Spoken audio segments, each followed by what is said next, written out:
இன்றைய தினம் பார்த்தீங்கன்னா தமிழக முதலமைச்சர் விஜய் அவர்கள் வந்து இரண்டாம் கட்டமாக அமைச்சரவை கூட்டம் நடத்திருக்காங்க. இந்த அமைச்சரவை கூட்டத்தில் உறக்கமாக ஒரு விஷயத்தை சொல்லியிருக்காங்க, யார் லஞ்சம் வாங்கினா நாங்கள் விட மாட்டோம். இப்போ சமீபத்தில் கூட தாவேக்காவை சேர்ந்த ஒரு ஊராட்சி மன்ற தலைவர் வந்து லஞ்சம் வாங்கியிருந்தாரு. அப்போ தாவேக்கா அரசு வந்ததுக்கு அப்புறம் தமிழ்நாட்டில் லஞ்சம் ஒழிஞ்சிருச்சா? முழுமையாக ஒழிஞ்சிருச்சுன்னு சொல்றக்கூடாது, போக போக தான் பார்க்கணும். இனிமேல் வாங்க வாய்ப்பு இருக்குன்னு சொல்றீங்க? இல்லை, இப்போ இந்த கீர்த்தனா வந்து பள்ளிக்கூடத்தில் போய் அந்த குழந்தைய வந்து தவறாக அதோட முகத்தெல்லாம் காட்டி ஒரு குற்ற உணர்ச்சியோடு அந்த குழந்தை இருக்கிறத வந்து பயங்கர எதிர்ப்பு வந்துச்சு. ஏன் தங்கச்சி ஸ்தானத்துலேருந்து விஜய் கிட்ட போய் இங்கிலீஷில் கான்வர்சேஷன் பண்ணுங்களேன். அவர் காலேஜ் ட்ராப் அவுட்டு அதை அரைக்குறையாக பேசுவார்னு வச்சுப்போமே. இங்கிலீஷ் பேச தெரியாதா விஜய் அவர்களுக்கு? கூடவே நாம் தமிழ் சேர போறீங்கிறாங்க திமுக கூட. இப்போ போய் விஜய் மாதிரி போய் சோபா செட்டு யாரா உதயநிதி வந்து எங்ககிட்ட கொடுத்தாரா? நீ என்ன வேணா மாமா வேலை பார்க்கலாம், புரோக்கர் வேலை பார்க்கலாம், எச்ச வேலை பார்க்க. அதிமுக திமுக சேரக்கூடாதுன்னா ஜெயலலிதா கருணாநிதி எதிரி, எம்ஜிஆர் கருணாநிதி எதிரி, நீ எப்படி சேரலான்னு கேட்குற. அப்போ நீ ஈழத்தமிழர்களுக்கு ஆதரவாக பேசிட்டு எல்லாம் பண்ணிட்டு நீ எப்படி காங்கிரஸ் சேர்த்துக்கலான்ற நான்.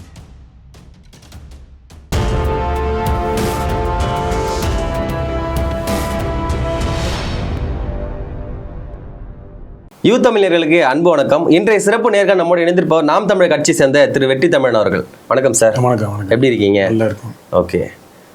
இன்றைய தினம் பார்த்தீங்கன்னா தமிழக முதலமைச்சர் விஜய் அவர்கள் வந்து இரண்டாம் கட்டமாக அமைச்சரவை கூட்டம் நடத்திருக்காங்க. இந்த அமைச்சரவை கூட்டத்தில் உறக்கமாக ஒரு விஷயத்தை சொல்லியிருக்காங்க, யார் லஞ்சம் வாங்கினா நாங்கள் விட மாட்டோம், அது அமைச்சராக இருந்தாலும் கூட பாகபட்சம்லாம் நாங்கள் பார்க்க மாட்டோம், யாராக இருந்தாலும் நடவடிக்கை எடுப்போம் அப்படின்ற மாதிரி சொல்லியிருக்காங்க. இப்போ சமீபத்தில் கூட தாவேக்காவை சேர்ந்த ஒரு ஊராட்சி மன்ற தலைவர் வந்து லஞ்சம் வாங்கியிருந்தாரு, 1,30,000 ரூபா. அந்த நபர் மேலே வந்து பார்த்தீங்கன்னா கட்சி விட்டு நீக்கியிருந்தாங்க, அதை தொடர்ந்து கைதும் பண்ணியிருக்காங்க. அப்போ தாவேக்கா அரசு வந்ததுக்கு அப்புறம் தமிழ்நாட்டில் லஞ்சம் ஒழிஞ்சிருச்சா? யார் லஞ்சம் நடவடிக்கை எடுக்கிறாங்களா அரசு, அப்படி புரிஞ்சுக்கலாமா? இல்லை, இது வந்து நல்லது, வாழ்த்து சொல்கிறோம். நடவடிக்கை எடுத்துருக்கிறாங்க, அது ஒரு சம்பவம் கண்ணுக்கு தெரியுது, நடவடிக்கை எடுத்துருக்கிறாங்க. முழுமையாக ஒழிஞ்சிருச்சுன்னு சொல்கிறக்கூடாது, போக போக தான் பார்க்கணும். இனிமேல் வாங்க வாய்ப்பு இருக்குன்னு சொல்கிறீங்க? ஏன் இல்லை? இப்போ தெருக்கடையில் போய் போலீஸ் வாங்குறதோ இல்லை யார் வாங்குறதோ எல்லாத்துலேயும் மக்கள் எளிமையாக இருக்கணும், எதுவுமே லஞ்சம் இல்லாமல் கைவிட்டு இல்லாமல் வாழணும்ல. அதுக்கான தீர்மானம் நல்ல சிறப்பு, வாழ்த்துக்கள். அதுக்கு நடவடிக்கை 2-3 எடுத்துகிட்டு அதை சாட்சியாக காட்டுறீங்க. அது வந்து என்னத்துக்கு ஆகும்னா, நீங்கள் முழுமையாக கொஞ்சம் நாள் ஆகும். நம்ம இதுதான் நாளாகுன்றோம், 6 மாதம் டைம் வேணும், 6 மாதம் டைம் இல்லை, இது நாளாகும். நல்லது செஞ்சால் நம்ம வாழ்த்து சொல்கிறோம். என்னன்னா, இப்போ இது வந்து ரீல்ஸ் போடுறதுக்கு பயன்படும். பற்றியா எங்கள் தளபதி எங்காலேயே கைது பண்ணிட்டாரு, எங்கள் தளபதி இதை பண்ணிட்டாருன்னு ஒரு 4 சாட்சிகளை மட்டும் ரெடி பண்ணி பண்ணுறாங்க மாதிரி தெரியுது எனக்கு. இதை கடந்த திமுக ஆட்சியில் அதை பண்ணலை. இது வந்து என்னன்னா, ஏன் மீடியாவில் 1-2 அப்படி போகிற போக்கில் செய்தியாக வந்துட்டு தொடர்ச்சியாக நடக்குதுன்னா பரவாயில்ல. அதை டெஸ்டிமோனியல்ஸ் மாதிரி இந்த ஜப கூட்டங்களில் சாட்சி சொல்லுவாங்க தெரியுமா, எனக்கு இப்படி இருந்த கை நடக்க முடியல, இன்றைக்கி நான் நடந்துட்டேன், இவ்வளோ நாள் இப்படி இருந்துச்சு, அப்படி இருந்துச்சு, இப்படி இருந்தேன்னு. அதுபோல் இவ்வளோ நாள் இருந்தவங்க எங்களுக்கு செய்யலை, நாங்கள் முதலமைச்சர் செல்லுக்கு புகார் கொடுத்துருந்தோம் தனிப்பிரிவுக்கு, இப்போ வந்தவொடனே செய்கிறாங்கன்னு. அப்போ புகார் வந்து பல கோடி புகார் இருக்கும். அந்த ஒன்று சாட்சியை மட்டும் காட்டுறீங்க, காட்டுறது நல்லது தான், அது கூட நல்லது தான், நான் வாழ்த்து சொல்கிறேன். அதை மட்டும் ரீல்ஸுக்கு உங்கள் ஆளுங்க பயன்படுத்திக்கிட்டு தளபதி நல்லா செய்கிறாருன்னு சொல்லாமல், நீங்கள் தொடர்ச்சியாக எல்லா துறைகளிலும் எல்லா இடங்களிலும் ஊழலை ஒழிக்கிறதுக்கு இன்னும் நாளாக தொடர்ச்சியாக செய்யுங்கன்னு சொல்கிறோம். அமைச்சர்கள் தப்பு பண்ண கூட நாங்கள் கேட்போம்னு சொல்லியிருந்தாங்க. இப்போ தொடர்ந்து நிறைய எதிர்கட்சிகள் என்ன சொல்கிறாங்கன்னா, அப்போ அமைச்சர் சரத்குமார் வந்து தவறு பண்ணார்ல, அவர் மேலே ஏன் நடவடிக்கை எடுக்கல அப்படின்ற மாதிரி கேட்குறாங்க. ஏன் நடவடிக்கை எடுக்கல அவர் மேலே? நடவடிக்கை எடுக்கிறத விட முதல்ல குற்றத்தை ஒத்துக்கிறதுக்கான மனப்பக்குவத்தை வளர்த்துக்கணும். அவர் பண்ணது எப்பயோ பழைய வீடியோ, அது போதையா, இல்லை அவர் நண்பர் போட்டாரா, இவர் போட்டாரா, நம்மளுக்கு தெரில. அதை கண்டுக்காமல் விட்டுருந்துருக்கலாம், இல்லை அமைச்சரவையை மாற்றிருக்கலாம், இல்லை அவர் அமைச்சரை விட்டு விலக்கி இருக்கலாம், இதை நிரூபிச்சுட்டு வான்னு சொல்லலாம். இப்போ இந்த கீர்த்தனா வந்து பள்ளிக்கூடத்தில் போய் அந்த குழந்தைய வந்து தவறாக அதோட முகத்தெல்லாம் காட்டி ஒரு குற்ற உணர்ச்சியோடு அந்த குழந்தை இருக்கிறத வந்து பயங்கர எதிர்ப்பு வந்துச்சு. சரி, அமைச்சர் ஒரு தவறு செஞ்சுட்டாங்க, இனிமேல் செய்யக்கூடாதுன்னு சொல்லியிருக்காங்களா, கண்டிச்சிருக்காங்களா? இன்னைக்கு தவறை ஒத்துக்கிட்டு கண்டிச்சிருந்தாங்கன்னா பிரச்சனை இல்லை. இல்லை அமைச்சரவையை மாற்றிருந்தாங்க, இல்லை அந்த அம்மாவுக்கு ஒரு பொறுப்பை எடுத்திருந்தாங்கன்னா அது ஒழுங்கு நடவடிக்கை, சிறப்பு வாழ்த்துக்கள் சொல்லணும் நம்ம. அது வந்து ஆளுங்கட்சி எதிர்கட்சின்னு இல்லாமல், பாரபட்சம் இல்லாமல் சமூக ஊடகங்கள் எல்லா ஊடகங்களிலையும் எதிர்ப்பு கிளம்ப ஆரம்பிச்சிருச்சு. ஏன்னா அந்த குழந்தையோட மூஞ்சி வந்து ஒரு குற்ற உணர்ச்சியோடு வந்துருச்சு அப்படின்னு.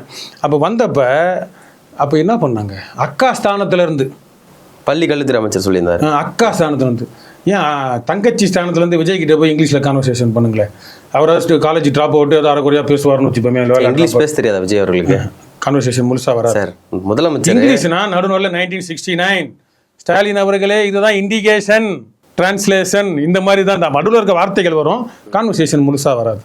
நீங்கள் வேணால் பண்ணி பாருங்கள். கீர்த்தனா வந்து ஸ்பெஷலிஸ்ட் இல்லை, ஆங்கில புலமை வாய்ந்தவர்கள், அவங்களுக்கே சரியா ஆங்கிலம் தெரியல. அதுதான் அவங்க போய் புஷி ஆனந்த்கிட்ட பேச முடியுமா? இல்லை நீங்கள் தேர்ந்தெடுக்கப்பட்ட அமைச்சர்கள்கிட்ட போயிட்டு உங்கள் கட்சியில் இருக்கிறவங்ககிட்ட போயிட்டு பேச முடியுமா? என் பேர் கஜேந்திரன், நான் பெண்ணாகரம் தொகுதி வேட்பாளர், விசில் சின்னத்தில் நிற்கிறேன், தாவேக்கா வந்து தாவேக்கா தளபதி அலை வீசுதுன்னு என் பேர் கஜேந்திரன் இன்னொருத்தங்கிட்ட வந்து கேட்டு சொல்கிறவர்கிட்ட போய் நீ இங்கிலீஷில் கான்வர்சேஷன் பண்ண முடியுமா? அவருக்கு 81,000 பேர் ஓட்டு போட்டு எம்எல்ஏ ஆகிட்டார். அவர்கிட்ட போய் நீ இங்கிலீஷில் கான்வர்சேஷன் பண்ண முடியுமா? அப்போ இந்த தவறை ஏற்றுக்கங்க. நான் ஏன் ஊடகத்தில் இதை போட்டிங்க, ஏன் வந்து அந்த குழந்தையோட மூஞ்சை காட்டினீங்க, தவிர்த்துக்கிறோம். இந்த மாதிரி ஆய்வுகள்லாம் போகிறது சாதாரணம் தான், பரவாயில்ல. அக்கா ஸ்தானம் தங்கச்சி ஸ்தானம்னு ஏன் மல்லு கட்டினீங்க? நடவடிக்கை பள்ளி கல்வித்துறை அமைச்சர் சொன்ன தவறுன்னு சொல்கிறேன். தவறு. நடவடிக்கை ஏன் எடுக்கல? இன்னொன்று, பள்ளிக்கூடங்களுக்குள்ளே போயிட்டு தாவேக்கா கொடி, தாவேக்கா பாடல்கள், சினிமா பாடல்கள்லாம் குழந்தைங்களை பாட விட்டாங்க. கரூர் இன்சிடென்ட் அப்போ கூட அது விஜய் அவர்கள் பேசும்போது கூட லைவ் போட்டிருக்காங்க அந்த பேச்சு. ஆமாம். அதெல்லாம் போடுறப்ப அந்த தலைமை ஆசிரியர் இடைநீக்கம், அது நடவடிக்கை, இடைநீக்கம் நடவடிக்கை, அது பிரச்சனை இல்லை. கட்சிக்காரங்க போய் கொடியை வச்சுட்டு அவன் பிறந்த நாளைக்கு கேசரி கொடுக்கறது, ஸ்வீட்டு கொடுக்கறது, ஒரு படத்தை வச்சுக்கிறது, விஜய் படத்தை, பாட்டு 2ல் 1 பார்க்கலாம் வாடி மச்சின்ற மாதிரி பாட்டெல்லாம் பாட விட்டதெல்லாம் ஒரு அரசு இந்த பள்ளிக்கூடங்களுக்குள்ளே போய் பண்ணுறாங்கன்னா கட்சியிலேருந்து நீக்கணும், அரெஸ்ட் பண்ணலையா? உன் கட்சிக்காரன் தான், அவனை கட்சியை விட்டு நீக்கிறேன்னு மட்டும் எல்லாரையும் நீக்கல, ஒரு சில பேர் நடவடிக்கை எடுத்து கட்சியை விட்டு. நான் உன் கட்சி என்ன பெரிய என்ன தொழிற்சாலையா இல்லை வேலை வாய்ப்பா இல்லை பணம் சம்பாதிக்கிற இடமா? இல்லை, ஏன் இந்த கட்சி நிர்வாகிகள் எல்லாருமே அந்த நிர்வாகிகளை ஏன் கைது பண்ணல? அரசு பள்ளிக்கூடங்களுக்குள்ள உள்ள புகுந்து அனுமதி இல்லாம நீ வந்து விஜயோட பிறந்த நாளையோ இல்லை வந்து வேற ஏதாவது நிகழ்ச்சி கொண்டாடி பிள்ளைங்களை வந்து கட்டாயப்படுத்தி சினிமா பாடலை பாட வச்சதுக்கு அந்த அவங்களுக்கு டைம் டேபிள் இருக்கும்ல, நேர பட்டியல் இருக்கும்ல, இந்த வகுப்பு இத்தனை மணிக்கு இந்த வகுப்புன்னு, அதை இடையூறு செஞ்சதுக்கு அப்படி முறைப்படி அனுமதி கொடுத்துருந்தாங்கன்னா அந்த ஆசிரியர் இடைநீக்கமோ இல்லை பணி நீக்கமோ செஞ்சுட்டு அப்படி அவங்க அனுமதி கொடுக்காம இவங்க உள்ள பூந்துருந்தாங்கன்னா கைது செய்யணுமா இல்லையா? இந்த நிர்வாகிகள் எல்லாருமே குறிப்பிட்ட அந்த பள்ளிக்கூடத்தை மட்டும் தேர்வு செஞ்சு மாணவர்கள் மத்தியில் இதை கொண்டு போய் சேர்க்க வேண்டிய அவசியம் என்ன இருக்கு? ஏன்னா இவங்களே பலவீனமா எப்படி அதிகாரத்தை பிடிச்சி வந்துட்டாங்க, மனிதனோட பலவீனத்தை வச்சு, உணர்வு அந்த பலத்தை வச்சு வந்தேன்னு சொல்றாங்க. ஜாதி மதம் பார்க்காம எங்க ஓட்டு போட்டாங்க, யாருமே வாக்குக்கு காசு வாங்காம பலவீனம். அவர் அழகா இருக்கிறாரு, சப்பியா இருக்கிறாரு, அவர் மூஞ்சி நல்லா இருக்கு, பார்த்துக்கிட்டே இருக்கலாம். அவர் சாப்பிடாம வாடி போயிட்டார். இதெல்லாம் வந்து என்ன அரசியலா இல்லை என்ன கருத்து இதெல்லாம்? அப்போ பலவீனத்தை பயன்படுத்தி வந்ததுனால இப்போ பிள்ளைங்க அடுத்த தலைமுறையை வந்து கெடுக்கிறதுக்கான வேலையை பார்க்குறாங்க. அதை வந்து தடுக்கணும். இப்போ தடுத்த மாதிரி சொல்லியிருக்கிறாரு, பள்ளிக்கூடங்களுக்குள்ளே யாரும் போகக்கூடாதுன்னு. அதை தடுக்கணும். கொடியோ ஒரு பேரோ எதுவும் எந்த கட்சியுமே இது பண்ணதில்லைங்க. நிகழ்ச்சி நடத்துவாங்க, வெளியே நடத்துவாங்க, இல்லை குழந்தைங்களை கட்சி சார்பாக நிகழ்ச்சி நடத்தி வெளியே பொம்பளைங்களுக்கு சேலை கொடுக்கறது, குடம் கொடுக்கறது, குழந்தைங்களை பேச வைக்க, அது வேற. கட்சி சார்பாக வெளியே out off campus. Inside campus வந்து அரசு நிகழ்ச்சிகள், காமராஜர் பிறந்தநாள், முன்னாள் தலைவர்கள் பிறந்தநாள், அந்த மாதிரி தான் பண்ணுவாங்க. இந்த மாதிரி உள்ளே போய் ஒரு 1ல் 2ல் 1 பார்க்கலாம். அதெல்லாம் வந்து ரொம்ப அநியாயமாக தெரில. அதுவும் குழந்தைங்க கோரஸாக பாடுது. அவங்களுக்குலாம் என்ன மனநிலை இருக்கும்? வாடி வாடி மினிஸ்டர் போய் கைப்படாத சீடி இந்த பாட்டுக்கெலாம் ஆடினா என்னத்துக்காகும்? பெரிய தத்துவம் அதெல்லாம். ஒரு உயர்கல்வித்துறை அமைச்சர் இப்படி பண்ணக்கூடாது சொல்கிறீங்க. அதுதான், இதெல்லாம் வந்து கண்டிக்கணும்னு இல்லை. அது அமைச்சர் பண்ணாங்க, சரி உங்களுக்கு ஆள் இல்லை, வேறு ஆள் இல்லாமல் வச்சிருக்கிறீங்க. உங்களுக்கு அதனால தான் அதிமுகலேருந்து பால் பிடிச்சிக்கிட்டு இருக்கீங்க பழைய திருடங்களை. சரியா? நீங்கள் கைது பண்ண நடவடிக்கை அந்த பள்ளிக்கூடத்தில் போகிறவங்களுக்கு உங்கள் கட்சிக்காரங்களை பண்ணது, இப்போ இன்றைக்கி ஒருத்தரை பண்ணியிருக்கீங்க லஞ்சம் வாங்கினாரு, இதை தொடர்ச்சியாக பண்ணுங்கள். உங்கள் கட்சிக்காரங்களை யார் போனாலும் பண்ணுங்கள். இப்போ நாம் தமிழர் கட்சிக்காரங்க நாங்கள் உள்ளே போய் பள்ளிக்கூடத்தில் பண்ணியிருந்தோம், என்ன பண்ணியிருப்பீங்க? எங்களை நாம் தமிழர் சீமான் என்ன கட்சியை விட்டு நீக்கிறாரு, விட்டுருவீங்களா? அரெஸ்ட் பண்ணுவாங்க கண்டிப்பாக. ஏன் உங்கள் ஆளுங்களை பண்ணலை? அப்படி பண்ணால் தான் பயப்படுவாங்க, அச்ச உணர்வு. அது கவர்மெண்ட் ஸ்கூலில் மட்டும் ஃபோக்கஸ் பண்ணி உள்ளே போகிறது. இதுவே என்னமோ இவங்கெல்லாம் பெரிய புலனாய்வு புலி அறிவாளின்ற மாதிரி. இப்போ சட்டமன்றத்தில் வந்து சீமானவர்கள் குறைஞ்சது ஒரு எம்எல்ஏ உள்ளே போயிருந்தா கூட தாவேக அரசு நோக்கி அவங்களுடைய தவறுகள் நோக்கி நிறைய கேள்விகளை எழுப்பியிருப்பாரு. அப்படி கேட்டிருந்தா நல்லா இருந்திருக்கும் அப்படின்ற மாதிரி. பொதுவாக இப்போ சீமானவர்கள் வெற்றி பெறாததுக்கு அப்புறம் நிறைய ஜனங்கள் வந்து அதை பேசுகிறாங்க, சொல்கிறாங்க. சீமானவர்கள் அட்லீஸ்ட் ஒரு எம்எல்ஏ உள்ளே போயிருந்திருக்கலாம், ஒரு குரல் அங்கே ஒழிச்சிருக்கலாம் அப்படின்ற மாதிரி. அதனால் மக்கள் தவறு விட்டாங்க. அதை எப்படி பார்க்குறீங்க? அது என்ன பார்க்கறது, தவற விட்டாங்க, அவ்வளோதான். அது வந்து உங்களுக்கு ஒரு அது என்னன்னு பார்த்தீங்கன்னா, ஒரு பேசுகிற கருத்தியல் பேச்சாற்றல் தமிழ்நாட்டிலே இப்போ சீமானண்ணன் கூட இப்போ சமீபத்தில் சொன்னது என்னென்னா, உன்னோட மென்டல் ஸ்டேட்டஸையும் ஃபிசிக்கல் ஸ்டேட்டஸையும் நல்லா வச்சுக்க, அடுத்து நம்மளுக்கு களம் காத்திருக்கு அப்படின்னாரு. இன்றைக்கி மென்டலி ஃபிசிக்கலி ஃபிட்டான பொலிட்டிக்கல் லீடர் ஒரே ஒரு ஆள் தமிழ்நாட்டில் இந்தியாவில் சீமானண்ணன் மட்டும்தான். வேறு யாரை சொல்லுவீங்க? பேப்பரை பார்த்து ஓபிஎஸ் இபிஎஸ் கண் நிமிர்ந்தா கூட அந்த வார்த்தை மறந்துடும். ஸ்டாலினும் பார்த்து படிக்கிறவர் தான், உதயநிதியும் டங்கிலீஷ் தான், சிஎம்மும் டங்கிலீஷ் தான். இன்றைக்கி முதல்வருக்கும் ஆளுங்கட்சி முதலமைச்சருக்கும் எதிர்கட்சி தலைவருக்கும் தமிழில் 10 நிமிஷம் பேசுங்க பாப்பா. நீங்கள் இங்கிலீஷே வேணாம்ப்பா. நீங்கள் தமிழ்நாட்டு முதலமைச்சர், தமிழ்நாட்டு எதிர்கட்சி தலைவர், 1969 இண்டிகேஷன் ப்ரைவேட்டைசேஷன் அந்த டிவிக்கேன்னு இல்லாமல் இந்த மாதிரி உதயநிதியும் சரி எந்திரிச்சு நின்று பேசுறது. தூய தமிழில் 10 நிமிஷம் பேச வைங்க பார்ப்போம். பேச தெரியாது அவங்களுக்கு. இதுதான் இந்த திராவிடம் நம்மளை வளர்த்த கேடு. இந்த ஈவ ராமசாமி பேரை சொல்லி சொல்லி சொல்லி இவங்க வளர்த்துருக்குறாங்கல்ல. என் முதலமைச்சருக்கு தெரியாது. அவங்க பேசுனதெல்லாம் எடுத்து போட்டு பாருங்கள். திமுக உதயநிதி பேசுனது சட்டமன்றத்தில் இப்போ இவங்க விஜய் அவர்கள் பேசுனதை போட்டுப்பாங்க. இந்த மேரத்தான் ஒன்று நடத்தினார்ல, போதைப் பொருள் எதிர்ப்பு அந்த ரன் ஒன்று நடத்தினார்ல, அதுல கூட பாத்தீங்கன்னா ஸ்போர்ட்ஸ் சைடு ட்ரக்ஸ் சைடுன்னு சொல்லி அதை ஏன் போதைய வீடுன்னு தமிழ் எழுதுறதுல என்ன இருக்கு? சரி, தமிழ் வரலன்னா கூட சின்ன குறியில் போடணுமா நெடியில் போடணுமா அவங்க கட்சியில் நம்ம கூட இருக்கவங்களாம் எல்லாம் தெலுங்கு தானே இருக்கான். அவர் பேர் என்ன? ஜான் ஆரோக்கியசாமி, ஆதவ் அர்ஜுனா, புஷி ஆனது, எம்பலத்தி, இந்த ஆட்கள் இருந்தால் அவனும் தமிழ் எப்படி சொல்லிக் கொடுப்பான்ற மாதிரி போக போக மாற்றிப்பாங்களே சார். இதில் மாற்றினா பாராட்டலாம், போக போகன்னு இல்லை. இப்போ அவர் என்ன பண்ணாருன்னா, அவருக்கு கூட இருந்த ஜோசியக்காரருக்கு அரசு பொறுப்பு கொடுத்தாரு, எதிர்ப்பு வந்துச்சு, பின் வாங்கினார். அவருக்கு படம் எடுத்து தயாரிப்பாளருக்கு அரசு பொறுப்பு, அவர் தமிழ்நாட்டை சார்ந்தவரும் கிடையாது, அவருக்கு கொடுத்து அது எதிர்ப்பு வந்தாலும் நடவடிக்கை எடுக்கலை. அவருக்கு ஜால்ரா அடித்த இல்லை அவர் கொச்சையா இச்சையா ஒரு கேவலமான ஒரு பிறவி மாதிரி திமுக அந்த பழைய ஆளுங்க சொல்லுவாங்கள்ல, மேடை பேச்சில் கொச்சையா ஜெயலலிதா அசிங்கமாக பேசுகிறவங்க, அந்த மாதிரி இருக்கிறவருக்கு பாடநூல் கழக தலைவராக மணி, இது போன்ற பதவிகள் உங்கள் கட்சிக்கு, உங்களுக்கு ஜால்ரா அடிக்கிறவங்களுக்கு, உங்களுக்கு நிதி போட்டவங்களுக்கு இந்த மாதிரி பொறுப்பு கொடுக்கறது என்ன பண்ணுவீங்க நீங்கள்? நம்மளுக்கு நல்ல பேர் வரணும் நம்ம ஆட்சிக்கு அப்படின்னா, நீங்கள் வெளியே இருந்த ஆளு இப்போ அதிமுகலேருந்து திருடுறீங்கல்ல, திருடுறீங்க, நல்ல ஆளுங்களை கேளுங்க. தன்னெழுச்சியா வராங்க அந்த கூட்டங்க தலைமை ஏத்துக்கிட்டு சொல்றாங்க. தன்னெழுச்சியாவா? என்ன எழுச்சி அது? தாவேக்காவுடைய ஆட்சி வந்து சிறப்பா இது ஒரு நல்ல ஒரு இந்திய அரசுக்கு ஒரு பாடம். இப்போ இடைத்தேர்தலில் திருத்தம் கொண்டு வரணும், இல்லை செலவினங்களில் திருத்தம் கொண்டு வரணும், ஜனநாயகத்தை நடைமுறைப்படுத்துகிற மாதிரி இந்த மாதிரி ரிசைன் பண்ணுறாங்கல்ல, உடனே எம்எல்ஏ பதவி ஜெயிச்சுட்டு அதுக்கு நடவடிக்கை எடுக்கிறதுக்கு என்ன காரணம்? உடல்நிலை சரியில்லையா, இல்லை வேற ஏதாவது பிரச்சனையான்னு கேட்டுட்டு, இல்லைன்னா அவங்களுக்கு என்றைக்குமே தேர்தலில் நிற்க முடியாது, இல்லை பெரிய அபராதம் விதிக்கணும், எந்த ஒரு கட்சியும் அவங்க சேர முடியாது, சமூக செயல்பாட்டில் ஈடுபட முடியாதுன்ற மாதிரி கடுமையான சட்டங்கள் வரணும். இல்லைன்னா என்னதான் நாங்கள் சட்டங்கள்லாம் ஏற்று தயாராக இருந்தாலும், நாங்கள் எங்களுடைய ஆட்சிகளை சிறப்பான முறையில் நடத்த தயாராக இருந்தாலும் கூட திமுக வந்து எங்களை தடுக்கிறாங்க, எங்களை சதி பண்றாங்க அப்படின்ற மாதிரி சொல்றாங்க. இப்போ கூட எங்க ஆட்சியை கலைக்கிறதுக்காக திமுக, அதிமுக, பாஜக எல்லாருமே சேர திட்டமிடுறாங்கன்ற மாதிரி தாவேக்கா. எனக்கு ஒரு சந்தேகம், திமுக, அதிமுக, பாஜக 3 பேரும் சேர்றாங்க. சரி, அவங்க பிழைப்பு அரசியல் தான் நீங்கள் எல்லாம் பண்ணுறீங்க. அப்போ தாவேக்கா, காங்கிரஸ், கம்யூனிஸ்ட்டு, விடுதலை சிறுத்தை நீங்கள் சேர்றீங்களே எப்படி? இவங்க 3 பேர் சேர்ந்தா இல்லை, இவங்க 3 பேர் சேர்ந்தா நெருடலாக இருக்கு உங்களுக்கு. அது எப்படி திமுக, அதிமுக சேரலாம் அப்படின்னு சொல்றீங்க? கூடவே நாம் தமிழ் சேர போறீங்க. எங்க சேர போறாங்க? எழுதியா கொடுத்தாங்களா திமுக கூட?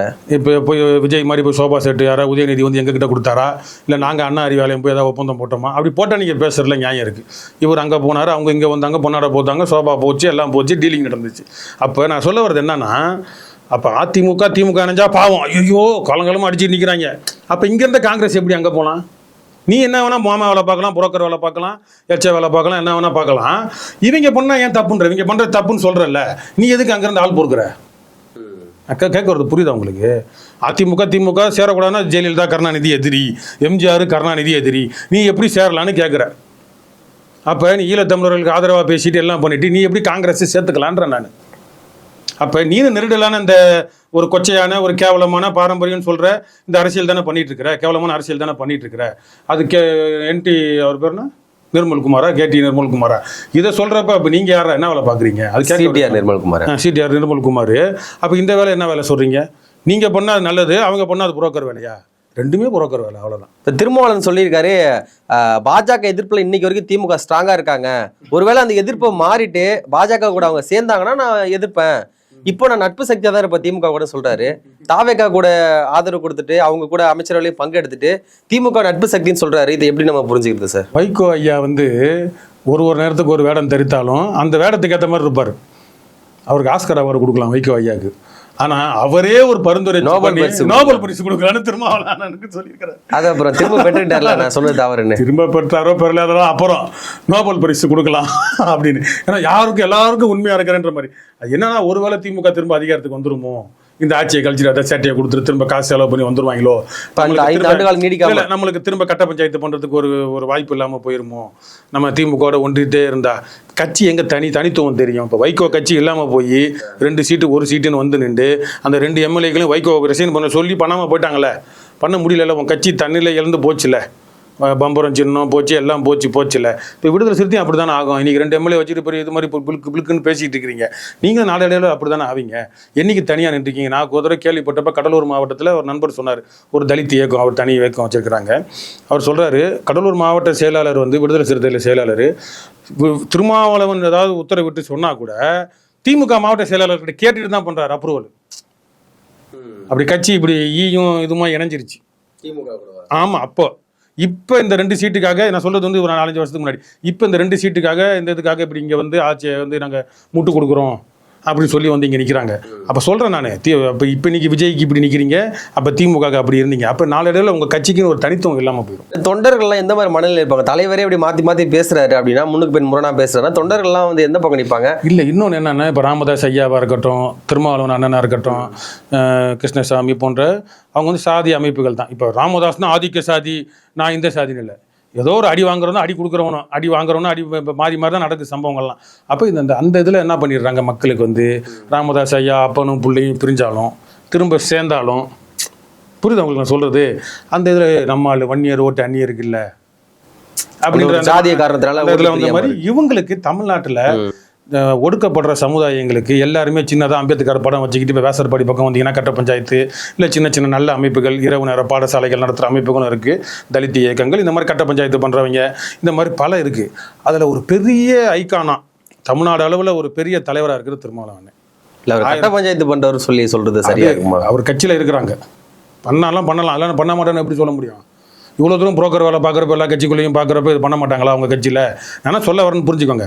அப்போ தெரிஞ்சோ தெரியாமலோ அந்த ஒடுக்கப்பட்ட சமுதாயங்களுக்கான பெரிய பிரதிநிதியாக ஒரு தெரிஞ்ச முகமாக ஒரு பெரிய ஐக்கானாக இருக்கிறவர் திருமாவளவன் அண்ணன். புரியுதா உங்களுக்கு? அதனால் அந்த சமுதாயத்தில் இருக்கிற மக்களை வந்து ஏன்டா வந்து திமுக நம்மளுக்கு இந்த முறை மதிக்கவில்லை, நம்ம தலித்துடா, என்கிட்ட ஒரு பயம் பேசினான். சரிடா திமுகவோட அப்போ ஏன்டா இருக்கிறீங்க, வேற எங்கேயாவது போகும் தானே? இல்லை நம்மளை வேற யாரும் தலித்துன்னு மாதிரி என்னடா ஒரு தாழ்வு நிலையிலே உங்களை வச்சிருக்கிறாங்க. இது கேட்டால் தலித்துன்ற, இது கேட்டாலும் தலித்துன்ற, ஒன்று விட்டு விலகி வா, இல்லை சீட்டு அதிகமாக கேளு, எது கேட்டாலும் தலித்துனா நம்மளுக்கு சீட்டு தரமாட்டாங்கன்ற. அப்போ கூட்டணி விட்டு வெளியே வந்தால் வேற ஒன்றும் தலித்துனா மதி என்னடா கணக்குன்னு அந்த மாதிரி தாழ்நிலையிலே வச்சு வச்சு வச்சு வச்சு வச்சு வச்சு நம்ம அதை வச்சு அரசியல் பிழைப்பு நடத்துறதா அதை நான் பார்க்குறேன். ஓகே, வருங்காலில் வந்து பார்த்தீங்கன்னா விஜய்க்கு எதிராக வந்து அண்ணாமலை ஒரு போட்டியாக இருப்பார். அடுத்த கட்டமாக விஜயோடைய ஆட்சி சரியில்லை அப்படின்னா கூட மற்ற ஒரு ஆப்ஷனாக வந்து மக்கள் வந்து அண்ணாமலை தான் நினைப்பாங்கன்ற மாதிரி ஒரு பேச்சு எழுந்துட்டு இருக்கு. நீங்கள் அதை எப்படி பார்க்குறீங்க? அது மறு உருவெடுத்து இல்லை தோல் உரிச்சு திரும்ப புதுசாக வர மாதிரி அண்ணாமலை வந்திருக்கிறாரு. அவருக்கு பல அமைப்புகள் இருக்குது, அவர் பிஜேபி ஆர்எஸ்எஸ்ல இருந்ததுனால அவருக்கு பல டூல்ஸ், வெப்பன்ஸ் சப்ளைன்ற மாதிரி பல இதெல்லாம் இருக்குது, பண்ணுறாங்க. நம்ம அதெல்லாம் பெரிய லெவலில் யோசிக்கிறத காட்டிலும் இப்போ சரி அவர் புதுசாக ஒரு வேடம் தரித்து வந்திருக்கிறாரு, இதுக்கப்புறம் என்ன பேசுகிறாருன்றதை பார்த்து நம்ம அவருக்கு அவர் நல்லது பேசினார்னா ஆதரவு தெரிவிக்கலாம், இல்லை கைத்தட்டலாம், வாழ்த்துக்கள் தெரிவிக்கலாம், நடவடிக்கை பொறுத்து நம்ம பண்ணலாம். ஆமாம், ஏன்னா மத அடிப்படையிலையோ இந்த பாஜகவோட அடிப்படை இன்னைக்கு தமிழ்நாட்டில் இன்ன வரைக்கும் வேறு உண்டாமல் இருக்கிறது. அதை பூச்சாண்டி காட்டி தான் திமுக அந்த பூச்சாண்டி வந்துடுவான்னு சொல்லி கிறிஸ்தவர்கள் இஸ்லாமியர்கள் ஓட்டை வாங்கி அதிகாரத்தில் தொடர்ச்சியாக வந்தான். இப்போ வந்து மதவெறியன்னு இருக்கிறப்ப இவர் என்ன மாதிரி அணுகிறாரு அப்படின்றத பார்க்கணும். இவங்க கூட்டம் போட்டு இந்த மாநாடு போட்டப்ப நாம் தமிழர் கட்சி போல சுற்றுச்சூழல் பாசறை போல அந்த குப்பைகள்லாம் அல்றதுல ஒரு டிசிப்ளின் கூட்டத்தை காட்டுறாரு. பாஜக கடந்து பாஜக ஆட்களாக போயிருந்தாலும் இல்லை யார் அங்கே போயிருந்தாங்கன்றது நம்ம புலனாய்வு பண்ணணும், விசாரிக்கணும். அது அப்புறம் அண்ணாமலை என்ன பேசுகிறாருன்றது இதுக்கப்புறம் பார்த்துட்டு அவர் என்ன நிலைப்பாடு எடுக்கிறாரு. ஆனால் அவர்கிட்ட இருக்க என்னன்னா அவர் தமிழர்னு வேஷம் போடணும்னு வராரு. இருந்தாலும் நம்ம இந்தியாவுக்கு எதிரி இல்லை, நம்ம இந்தியா இந்தியனா தமிழனான்றதெல்லாம் எதுவும் கிடையாது. முதல்ல நம்ம தமிழ்ன்றதை ஒத்துக்கோ. இந்த இந்தியன்றது இது வரைக்கும் எத்தனையோ உரிமைகளை இழந்துட்டோம், எல்லாம் இழந்துட்டோம். சரி, இன்னைக்கு கிரிக்கெட் மேட்ச்லாம் நடக்குது, எத்தனை தமிழன் கிரிக்கெட்டை பற்றியே பேசுவோம் அண்ணாமலை கிட்ட. எத்தனை தமிழன் தமிழ்நாட்டிலேருந்து விளையாண்டுருக்கிறான். தமிழ்நாட்டிலேருந்து விளையாடுற வெங்கட்ராமன் ஒரு அம்பேர் இப்படி அவுட்டு கொடுப்பாரு.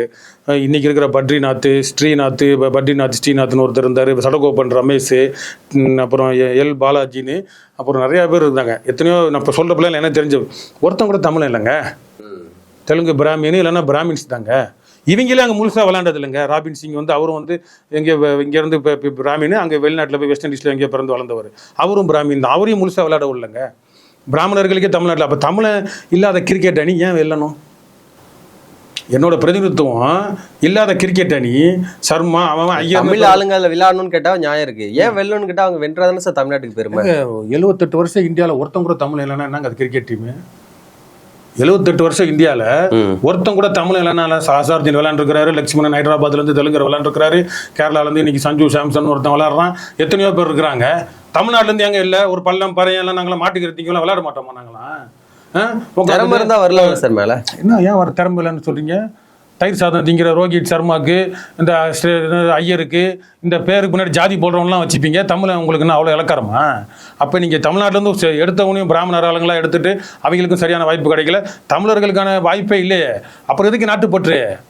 இந்த மாதிரி கேனத்தனமான ஒரு நுகர்வு கலாச்சாரத்தில் எவனோ விளையாண்டு எவனோ கை தட்டுறதுக்கு நான் அப்படி கொண்டு போனால்தான் இன்றைக்கி இந்த தற்கூரிங்க வந்து நம்ம அதிகாரத்தில் உட்காந்துருக்கு. புரியுதா உங்களுக்கு?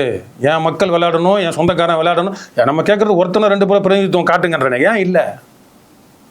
இந்த உணர்வு தான். அப்போ ஏன்னா இந்தியன்றது எனக்கு 2வது 3வது தானே தெரியணும், தமிழ்ன்றது எனக்கு உணர்வு வேணும்ல. இப்போ அண்ணாமலையே கை காட்ட சென்னை சூப்பர் கிங்ஸ் மேட்சை வந்து அந்த ஜடேஜாவில் ஒரு தடவை 6 அடித்து கப்பு வாங்கினாங்க கடைசி பாலில். வாங்கினப்ப ஜடேஜா வந்து பிஜேபியோட காரண கருத்தையாக போஸ்டிங் சொன்னார். இந்த காங்கிரஸ் வடநாட்டு பேர் சமஸ்கிருத பேரில் சொன்னார். அவர் தான் சென்னைக்கு கப் வாங்கி கொடுத்தாருன்னு. டேய், ஸ்டாலின் என்ன சொன்னார் முதலமைச்சர் ஆன 2021 தோனி வந்து தொடர்ச்சியாக சென்னை சூப்பர் கிங்ஸ் விளையாடணும். இது நாட்டுக்கான அணியா, மாநிலத்துக்கான அணியா, இல்லை தேசிய இனத்துக்கான அணியா? அது வந்து ஒரு வியாபார அணி. மேத்யூ ஏடனும் விபச்சாரனுக்கு சொல்லுவேன் நான். மேத்யூ ஏடனும் இல்லை வேற யாராவது ஸ்டீபன் பிளமிங்கும் எப்படிங்க தமிழன் ஆவான்? நான் சொல்கிறது வந்து இது வந்து ஒரு வியாபாரம் கலந்து அவன் ஏலம் எடுத்து மாட்டு வியாபாரம் மாதிரி. அதுக்கு தான் இந்த வார்த்தை கொச்சையான வார்த்தையை கூட பயன்படுத்தினேன். அப்போ மாட்டு வியாபாரம் நடக்குது. இதில் போயிட்டு ஒரு முதலமைச்சராக இருந்துட்டு நாங்கள் திராவிடம் ஈவ ராமசாமி எங்களுக்கு கற்றுக் கொடுத்தான்ற வந்துட்டு தோனி கேப்டனாக இருக்கும். தோனி கேப்டனாக இருந்தானே எவனா இருந்தால் என்னடா? அது ஒரு வியாபாரம்டா. அதில் எப்படி நீங்கள் வந்து ஒரு பேட்ரியாட்டிசத்தை கொண்டு வருவீங்க? நாட்டுப்பற்ற, இல்லை ஒரு மொழி பற்ற, ஒரு இனப்பற்ற, இல்லை ஒரு தெரு பற்ற, இல்லை ஒரு ஊர் பற்ற எப்படி கொண்டு வருவீங்க? இது போன்ற ஒரு பதர் கூட்டங்களை, ஒரு அறிவிலி கூட்டங்களை, நுகர்வு கூட்டங்களை உருவாக்குனதின் விளைவு தான் இன்னைக்கு அதிகாரம் மாறி போய் நிற்கும். ஒரு அறிவான அதிகாரம் வந்து நிற்காததுக்கான காரணம் இந்த கன்சியூமரிட்டிக் நுகர்வு கலாச்சாரத்தில் இந்த ஐபிஎலுக்கும் திராவிடத்துக்கு என்ன சம்மந்தம்? இங்கே திராவிடம் பகுத்தறிவு அந்த அறிவின்றியே அது ஒரு வியாபார அணின்னு அறிவு இல்லாமல் எப்படி ஸ்டாலின் அப்படி சொன்னார்? அதில் ஜெயிச்சதுக்கு சென்னைக்கு என்ன பெருமை, தமிழனுக்கு என்ன பெருமை? அதுவும் குஜராத்தை சேர்ந்த அந்த ஜடேஜா, குஜராத்தே அந்த ஒரு தெரியல, ஒரு இல்லை இடது கை ஆட்டக்காரரு, அந்த ஜடேஜா வந்து வெற்றி பெற்று கொடுத்தா அண்ணாமலை பெருமை பீத்திக்கிட்டார். அப்போ இவங்களோட இந்த உணர்வு புரியுதா உங்களுக்கு நான் சொல்ல வர்றது? இப்போ திமுக தலைமை வந்து நம்மளோட தோல்விக்கான காரணம் என்னன்னு 36 பேர் கொண்ட அணி ஒன்று உருவாக்கி குழு நியமிச்சு அவங்க தமிழ்நாடு ஃபுல்லா வந்து அறிக்கைகளை சமர்ப்பிச்சுட்டு இருக்காங்க தலைமைகிட்டே. எந்த இடத்துல திமுக வந்து கோட்டை விட்டா நினைக்கிறீங்க ஆட்சியை கைப்பற்றுறது இல்லை? ஏன்னா தாவேகா வந்து சாதாரண நினைச்சிட்டாங்களா, விஜய் அவர்கள் சாதாரண நினைச்சிட்டாங்களா? எந்த இடத்துல திமுக கோட்டை விட்டா? திமுக வந்து விஜய் தொட வேண்டிய இடத்துல தொட்டிருக்கணும். எந்த இடத்துல தொட்டிருக்கணும்? அது கரூர் சம்பவத்தில் வந்து அவரை எஃப்ஐஆர்ல போட்டிருக்கணும், கைது பண்ணியிருக்கணும். விஜய் கைது பண்ணி. ஆமாம், ஏன்னா 41 உயிர் சும்மா கிடையாதுங்க. அப்படின்றப்ப காவல்துறை மேலே குற்றச்சாட்டு இருக்கட்டும், செந்தில் பாலாஜி மேலே இருக்கட்டும், அது தாவேக்காரங்க வழக்கு போட்டு அவங்களையும் அரெஸ்ட் பண்ணுற லெவலுக்கு கொண்டு வரட்டும். அது வேற, யார் வேணா என்ன வேணா பண்ணலான்னு. இப்போ நிகழ்ச்சி நடத்துனது தாவேக்காக்கு நடந்த கூட்டம் இது. அப்படின்றப்ப விஜய்க்கு தான் அந்த அடிப்படை பொறுப்பு. இன்ன வரைக்கும் அவர் ஒரு அந்த உணர்வுல நான் வருந்துறேன்னு கூட சொல்லலை. அவர் வேலை கொடுத்துருக்காரு. அது இப்போ வேலை எப்படிங்க எங்கள் பணத்துலேருந்து கொடுப்போம்? மக்கள் பணத்துலேருந்து. சின்ன உன் கட்சியிலேருந்து பண்ணு. அதான் 20 லட்சம் கொடுத்தல, நீ இன்னும் கூட 40 லட்சம் கொடு, 50 லட்சம் கொடு, 1 கோடி கொடு. உன் கட்சியில் அரசு வேலை கொடுக்கறது இது ஒரு தவறான மாதிரி. இது வந்து ஒரு தவறான மாதிரி. வேற எங்கெங்கயோ கொண்டு போய் சேர்க்கும் பாருங்க. நீங்க சொல்றேன்ல, இவரை பார்க்க வந்து செத்தவன், இவருக்கு படம் போட்டவன், இவருக்கு கூட இருந்தவன், இவருக்கு மாநாடு நடத்த கொடுத்தவன், ஆதவர்ஜினா, இவங்க தான் எல்லாம். அப்ப உன் கூட அட்டாச்சோட உனக்கு ஜாலரா அடிக்கிறவங்களுக்கு மட்டும்தான் இப்படி பண்ணுவேன் உங்க கட்சி அப்படின்னா அதுக்கு கட்சிக்குள்ள பண்ணியிருந்தா பரவாயில்ல. இது அரசு இயந்திரத்தில் பண்றது வந்து பெரும் விளைவை கொண்டு வந்து சேரும். நாளைக்கு உங்க கட்சி தலைமை ஆட்சிக்கு வந்தாலும் சீமானவர்கள் கூட உள்ளவங்க தானே சார் செய்ய போறாங்க, மற்றவங்க செய்வாங்க. அவங்க கூட இருக்கவங்களுக்கு அவங்களுக்கு விசுவாசமா யார் இருந்தாலும் அவங்களுக்கு தானே செய்வாங்க. அது வந்து கட்சிக்குள்ள இருக்க பொறுப்புங்க. அதுக்காக எங்க சீமான பார்க்க வர இடத்துல ஏதோ சம்பவம் நடந்துருச்சு, இல்லை ஏதோ ஒன்று நடந்துருச்சுன்னா அரசு வேலையை கொடுத்துட்டு இருப்பாங்க. புரியுதா உங்களுக்கு? அதெல்லாம் வந்து தவறு. அரசு பணின்றது வந்து இப்போ மொழி போர், இல்லை ஒரு தியாகி குடும்பத்துக்கு நம்ம அரசு பண்ணி கொடுக்குறோம், இராணுவத்தில் வந்து அங்கே பணியாற்றி இறந்து வராரு, அவங்க வீட்டில் அரசு பண்ணி கொடுக்குறோம்னா அது ஒரு நியாயம் இருக்குது. அவங்க பண்ண தியாகத்தை மதித்து நம்ம இவங்களுக்கு அந்த குடும்பம் வந்து தறிக்கெட்டு போயிடக்கூடாது, நடு சாலையில் நின்றக்கூடாதுன்னு கேட்டால் ஏழை எளியவர்கள் அப்படின்றாரு. நீங்கள் இந்த யூடியூப்ல எவ்வளோ சம்பாதிக்கிறீங்க? கோடிக்கணக்கில் சம்பாதிக்கிறீங்க. நீங்கள் ஏழை எளியவர் இல்லையா? நான் எவ்வளோ சம்பாதிக்கிறேன்? நான் தான் என் கரியரை விட்டுட்டு நான் வேலையை விட்டுட்டு தான் நான் எலெக்ஷனில் நிற்க முடியும் சூழ்நிலை. தொண்டு நிறுவனத்தில் வேலை செய்யறதுனால என் கரியரை விட்டுட்டு நின்றவன் நான் தான். இப்போ அடுத்த வேலை தேடிட்டு இருக்கிறேன். அப்போ நம்மளாம் ஏழை எளியவர் இல்லையா? நான் நக்கலாக இருக்கா உங்களுக்கு? டிஎன்பிசி யூபிஎஸ்சி எழுதுறவங்களாம் கோடீஸ்வரன் வந்து எழுதிட்டு இருப்பானா? கருணாநிதி குடும்பத்தில் வந்து டிஎன்பிசி எல்லாம் உட்காந்து எழுதிட்டு இருப்பானா? திமிரு பேச்சு. இதெல்லாம் கட்டுப்படுத்தணும். சரிங்க சார், உங்கள் நேரத்தை ஒதுக்கி நிறைய தகவல்கள் பகிர்ந்துருக்கீங்க. மிக்க மகிழ்ச்சி. நன்றி. நன்றி.